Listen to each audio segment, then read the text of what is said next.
Ciao a tutti. Il bisogno costante di rumori di sottofondo, come la televisione accesa, la musica o altre distrazioni sonore, può semplicemente sembrare un'abitudine innocua o un semplice metodo per riempire il silenzio.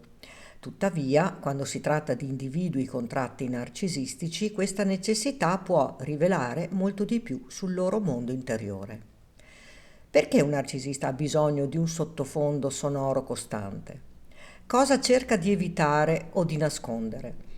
Analizziamo questo comportamento in profondità, esplorando le motivazioni psicologiche e fornendo esempi pratici per comprendere meglio questa dinamica alquanto complessa. Il silenzio come minaccia al sé fragile. I narcisisti costruiscono un'immagine di sé grandiosa e invulnerabile per nascondere un nucleo interiore estremamente fragile e insicuro. Questo falso sé è costantemente minacciato dalla realtà e dai pensieri negativi che potrebbero emergere nel silenzio. Il rumore di sottofondo diventa quindi uno scudo psicologico contro l'introspezione e la vulnerabilità. Esempio pratico. Immaginiamo Simone, un uomo di successo con un disturbo narcisistico di personalità. Ogni volta che torna a casa, la prima cosa che fa è accendere la televisione, anche se non guarda realmente i programmi. Per lui, il rumore costante è un modo per soffocare i pensieri di inadeguatezza che potrebbero affiorare in un momento di silenzio. Senza quel sottofondo sonoro, Simone si sentirebbe esposto alle sue paure più profonde, come il timore di non essere abbastanza bravo o di non meritare il successo che ha raggiunto. Evitare l'introspezione e l'autoanalisi. Il silenzio favorisce la riflessione e l'autoanalisi, due attività che i narcisisti tendono a evitare poiché potrebbero portare alla consapevolezza delle loro fragilità. L'autoriflessione implicherebbe affrontare i propri difetti e limiti, minacciando così l'immagine grandiosa di sé. Esempio pratico. Elena, una donna con tratti narcisistici, riempie ogni momento di quiete con podcast o musica ad alto volume. Persino quando guida o cucina ha bisogno di un costante rumore di sottofondo. Se dovesse affrontare il silenzio, potrebbe iniziare a riflettere sui problemi nelle sue relazioni personali, come la sua tendenza a manipolare gli altri per ottenere conferme. Tuttavia, la paura di riconoscere queste dinamiche negative la spinge a evitare qualsiasi momento di introspezione. Fuga dal vuoto emotivo. Molti narcisisti provano un senso di vuoto interiore che deriva dalla mancanza di un vero senso del sé.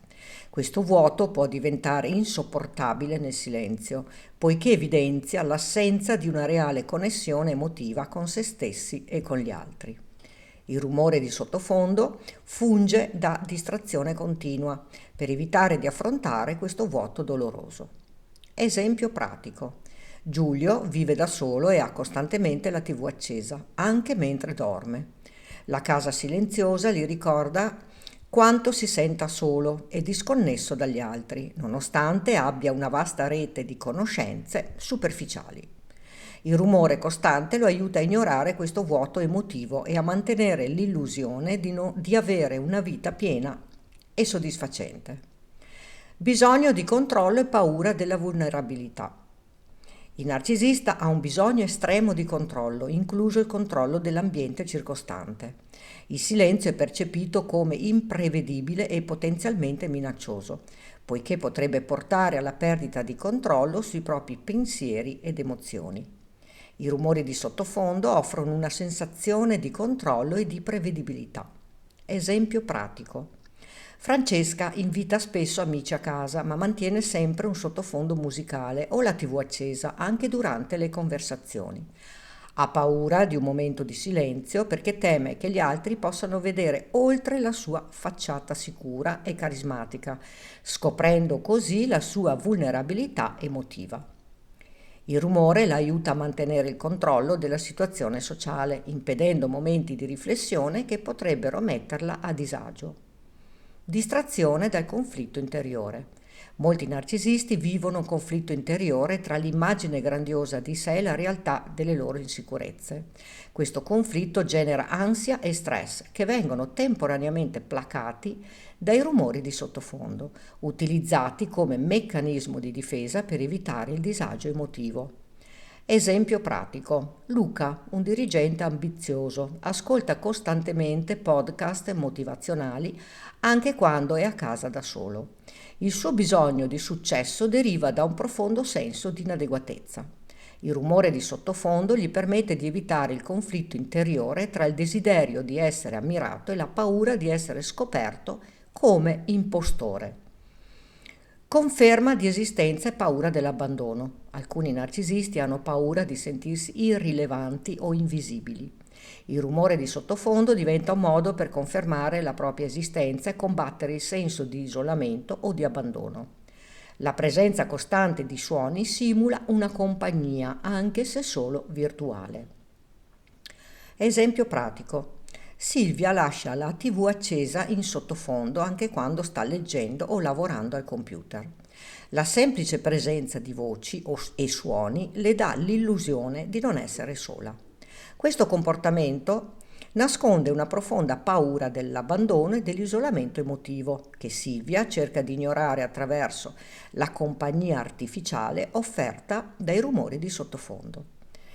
Il bisogno costante di rumori sonori nei narcisisti non è un semplice vezzo o un'abitudine innocua, ma un sofisticato meccanismo di difesa contro il vuoto emotivo, la vulnerabilità e l'introspezione. Attraverso esempi pratici abbiamo esplorato come questa necessità sia legata alla fuga dal sé autentico, alla paura del silenzio e al bisogno di controllo e conferma di esistenza. Comprendere questi meccanismi può aiutare non solo a interpretare il comportamento del narcisista, ma anche a sviluppare strategie più efficaci per relazionarsi con loro, riconoscendo le loro paure nascoste e i loro bisogni emotivi non soddisfatti. Ecco alcuni pensieri che potrebbe avere il narcisista sui rumori di sottofondo. Evitare l'introspezione. Se tutto tace, inizierò a pensare troppo. Non posso permettermi di mostrare debolezza, nemmeno a me stesso. Il silenzio è pericoloso, potrei ricordare cose che preferisco dimenticare. Fuga dal vuoto interiore. Non sopporto questa sensazione di vuoto. Con un po' di rumore sembra quasi di avere compagnia.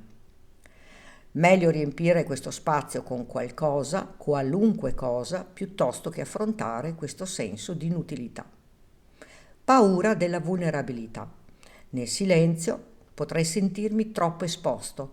È come se tutti potessero vedermi per quello che sono davvero. Se sto solo con i miei pensieri potrei sembrare debole e la debolezza è inaccettabile. Conferma di esistenza e paura dell'abbandono. Se c'è rumore, allora c'è vita. Senza mi sento come se non esistessi. Il silenzio mi fa sentire abbandonato. Con le voci in sottofondo è come se qualcuno fosse qui con me. Distrazione dal conflitto interiore. Devo distrarmi, altrimenti inizierò a dubitare di me stesso e io non posso permettermi di avere dubbi. Il rumore mi aiuta a non pensare ai miei fallimenti o a ciò che gli altri potrebbero pensare di me. Bisogno di controllo. Se posso controllare l'ambiente, posso controllare anche le mie emozioni. Un ambiente silenzioso è imprevedibile. Col rumore so sempre cosa aspettarmi. Evitare il confronto con se stesso. Se rimango in silenzio potrei rendermi conto che non sono così speciale come credo. Non voglio pensare ai miei errori o ai miei difetti. Il rumore li soffoca. Come hai potuto comprendere, questi pensieri mostrano come i rumori di sottofondo non siano solo una distrazione, ma un vero e proprio meccanismo di difesa per evitare l'introspezione, la vulnerabilità e il confronto con se stessi. E tu che cosa ne pensi? Racconta qui sotto nei commenti. Puoi condividere questo video per dare maggiore informazione ad un pubblico più vasto. Ricordati di iscriverti al canale e di attivare la campanella, così potrai ricevere le notifiche dei nuovi video.